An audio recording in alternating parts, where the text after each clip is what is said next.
Hi, Andrew Bell with you. And would you believe we've just flown through the first quarter of the year with so much happening and landing us into the second quarter, also with a very full schedule starting with Easter, then rolling to the federal election. You really get a sense that this year is going to just fly like no other. Here we are today at 44 Horizon Avenue at Ashmore. Oh my God, this is a home to dream for. We're going to run the video so that you can have a good look at it as I'm talking. I'll touch more on it in just a moment.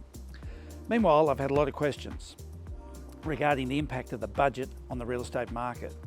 I'm always wanting to provide you with the most relevant of information about the status of the real estate market. So I took the opportunity of being at Parliament House in Canberra for the launch of the government's 2022 budget. And of course, 2 days later was the opposition's budget response. But the key information was the current status of our economy. That's critical to it. I also got the opportunity of meeting with some of the key ministers in various portfolios to get the latest update on what's happening in those portfolios. Now, you remember that our last federal election, we went to the election with two policies that were going to severely affect the real estate market. That was the elimination of negative gearing and the increase in capital gains tax. Well, it's safe to say that both sides of government, in terms of policy announcements so far for this election, have nothing particularly controversial in relation to how it might affect real estate. The current government had some announcements regarding additional help for first home buyers and the disadvantaged, and provide them with the opportunity to take up some virtually nil deposit loans to buy a home. But that's to a very small, limited group of people. Apart from that, neither side had any particular policies that impact substantially on the real estate market. So that leaves the big question of whether there's any impact from other budgetary means. The answer is definitely yes. In the absence of any specific policies directly aimed at the real estate market, then the impact will definitely be on the health of the economy. And so there are a lot of announcements in that. And that then feeds through to consumer confidence, which drives the real estate market. Let's be upfront and honest here. The real estate market didn't need any significant support. It's been breathtaking over the past 2 years. What is needed is addressing some of the supply and demand issues in real estate, and particularly in the rental market. There is simply not sufficient supply of properties to meet the demand. And as a result, property prices and rental prices have had a sudden surge that has added substantially to this current discussion that we're having about the rapid rise in the cost of living. So the issue of addressing the cost of living did need immediate and direct attention. And that's been done in a number of one-off issues that's impacted heavily. Now, petrol prices are the core of this. The Ukrainian war came completely out of left field, creating a shortage in energy, and petrol prices rose as a result of that. And we felt that at the Bowser.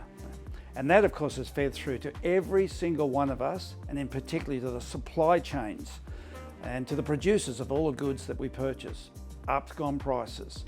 So some form of support from government level is much appreciated, but it's not the solution long term. Given that housing costs is, for most people, the singular biggest cost of living, there was no real measures by either party to address this particular issue. For both properties to purchase or properties to rent and to live in, supply is a major issue. Affordability in real estate in particular. This is going to need the cooperation of local governments, state governments, as well as the federal government. We've got to open up new greenfield areas and with some rezoning, and that's of course the local government's issue. And of course we need to speed up the providing of the infrastructure that we've needed to support those new areas in ways of schools and medical and so on.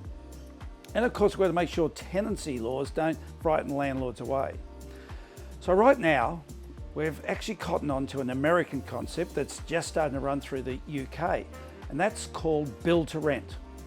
To encourage investors to do so, we really need to be prepared to put some incentives in place. These big investors are going to have to put up some capital. They're going to need some special taxation treatment. And state governments are going to have to watch how they treat the tenancy laws within these buildings or those areas where build to rent are.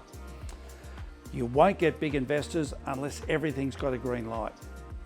But if they did, we could have buildings under construction very shortly and relief to the rental housing market in about 18 to 24 months.